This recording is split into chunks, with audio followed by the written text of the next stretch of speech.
If you watch What I Eat in a Day videos and think that in order to be healthy, you have to give up your favorite foods or eat tiny little portions, I really hope this video turns that around and gives you some good ideas, because today is all about nourishing, healthy, and also delicious. I started my day with a big glass of water and then some warm coffee. And on this day, I decided to froth up some soy milk with a little handheld mixer frother thing. It was great. Then I added some cinnamon, which I don't normally do, but I felt like giving it a go today just to make my coffee feel a little bit extra special. For breakfast on this day, I had some cereal, and when I was a kid, I used to be able to have cereal for breakfast, no problem, definitely kept me full and I felt fine, but as an adult, I get hungry after like 30 minutes, so I do a couple things to make it more filling. The first thing I focus on is fiber, and to get fiber into my breakfast, I added some fresh fruit. On this day, I had banana slices and some fresh berries. This is also great because it adds some natural sweetness to the cereal. This is not an overly sweet or even overly chocolatey cereal. I don't even think it's that chocolatey until you add the soy milk later on. I added some extra fat and protein and fiber with some peanut butter and hemp seeds.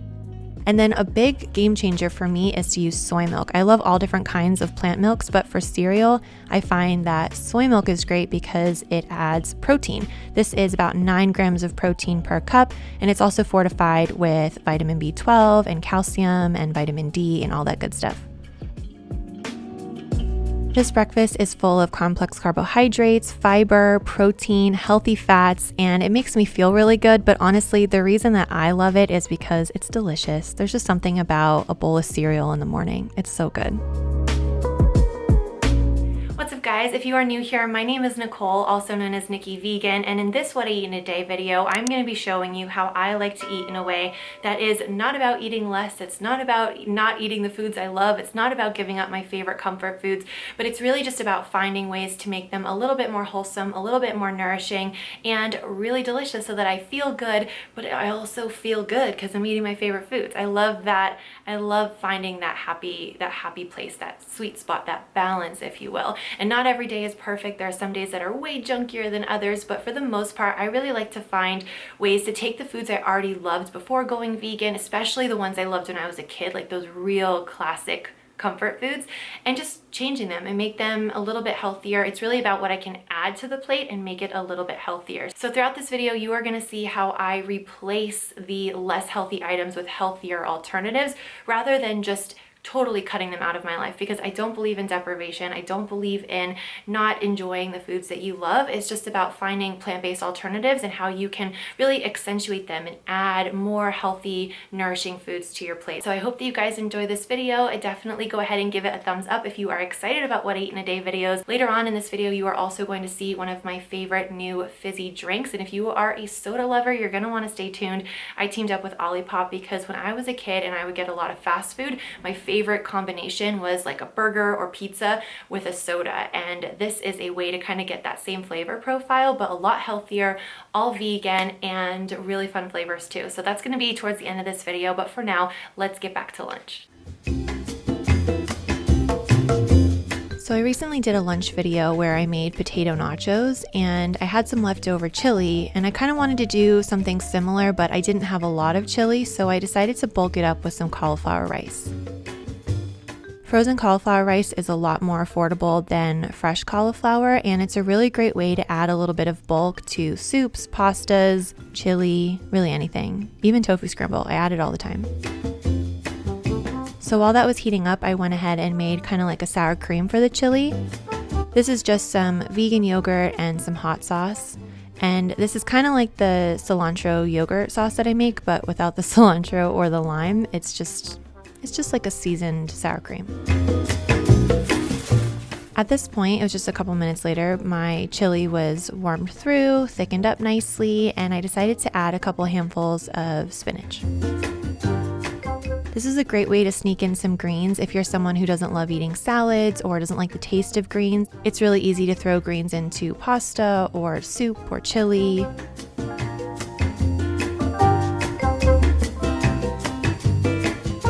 I find that mashing the sweet potato first makes this a lot more enjoyable, especially if you mash it with some salt and pepper before you add the chili. Whenever I have foods that are high in iron, I like to make sure that I have some healthy fats. So the legumes and also the greens are really high in iron, and it's nice to have some fat with that to help with the absorption. This was so good. It was really fast too because the potato was already made. I just had to heat up the chili and put it all together. This meal not only tastes really good, kind of like a warm bowl of chili, but it also is a great mix of complex carbohydrates, fats, proteins, vitamins, minerals, and it's really filling. If I'm craving fast food, a lot of times I'll try to make it at home. One, just to save money, but also because when you cook at home, you can really customize what you want and kind of make it exactly the way that you like it, which I always think is really fun. So on this night, I took two of my favorite fast foods, which is pizza and burgers, and I basically turned it into one and put a little bit of a healthy twist on it, and it was so good and very, very easy to do. So I know you guys are gonna love this hybrid fast food situation, but especially when I was a little kid and we would go out for burgers or pizza or any birthday party I can remember, every birthday party I can remember, we had pizza and like a 2-liter of soda, and that was just always what was being served at these parties. And I love that combination of the sweet, cold, bubbly drink with the kind of salty, savory, greasy fast food. Like that combination is just so good. But as we know, sodas are loaded with all kinds of chemicals and they're really not great for you. But what I found is that it's a lot easier to replace the things that you love than it is to just totally go without them, which is why it's so awesome that I discovered Olipop, because they have all these nostalgic flavors like vintage cola, root beer, orange squeeze. There's also a strawberry vanilla, a lemon ginger, and a cherry vanilla. So they've got lots of different options, and they really do create that same experience when paired with some of your favorite fast food options. There's just something about that combination. But with Olipop, all of the cans have less than 50 calories per can, only about 2 to 5 grams of sugar, which, to put that in perspective, a regular Coca-Cola has 39 grams of sugar, which is crazy because I used to drink more than one soda at a time, especially if I was at a birthday party or at a restaurant or something. So that adds up really quickly. And maybe most surprising is that there's 9 grams of fiber. 9 grams of fiber in each can, which is really cool as well. So they're designed to be really good for the microbiome. There's this whole gut health element to the way that they were designed, and I will link an article for you to read in the description box if you want to read all about it. I know that there are a lot of you out there who are really fascinated with gut health like I am, so this was really interesting to me. So I will link that below, but basically I have a 12 pack that has all 6 flavors, and if you want to get the same variety pack, you can click the link in the description box below, and that will get you 20% off your order and free shipping. But do use the link in the description box because the same offer is not available in stores. So save some money and give these a try. They are super nostalgic, especially the root beer flavor. I'm so excited to make a root beer float with some vegan vanilla ice cream and this root beer. I think it's gonna be so delicious. But for this night, I actually had it with a vintage cola because that's what I probably would have gotten if we were out at a restaurant or something. So it was a very delicious, nostalgic dinner that I think you guys are really gonna like. So let's get into it. So I wanted to make a pizza, and I really like doing a healthy version of pizza with a cauliflower crust. Now, this does not taste like a pizza crust. It's not gonna fool anybody. I'm just gonna tell you right now. But it's not bad either. So for whatever it is, it's pretty good. My trick though is to underbake it a little bit. I feel like that's the key. It has to bake first before you put the toppings on it. So in the meantime, I went ahead and made a burger sauce. Sometimes it's called special sauce or Thousand Island, but this is a really simple version and a healthier version because instead of doing all sour cream and mayo, I did a little tiny bit of vegan mayo. And then for the extra creaminess, I added a little vegan yogurt. And then I just mixed together some relish, salt, pepper, and ketchup.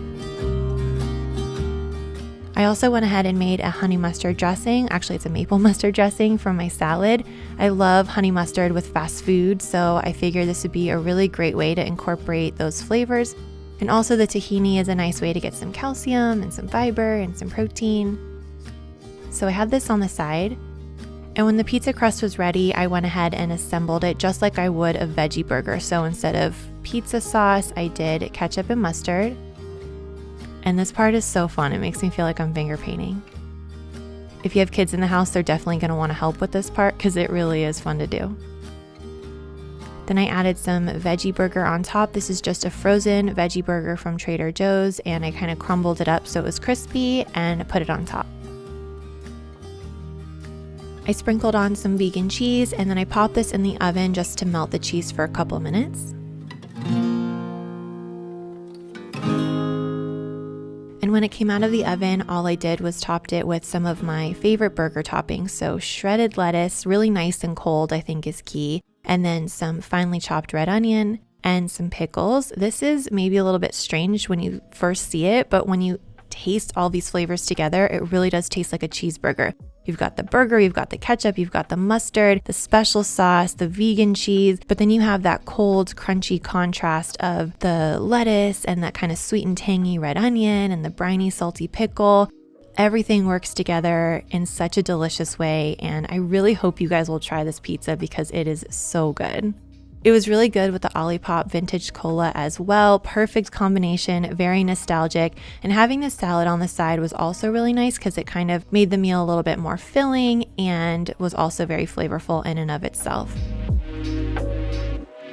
If you enjoyed this video, please give it a thumbs up because that really helps out my channel. Please share this video with a friend or family member who may enjoy it, and check out the description box for recipes, for a link to try Olipop, for a link to my Instagram, and a lot more. I hope you guys have a great day, and I will see you in a video very soon. Bye.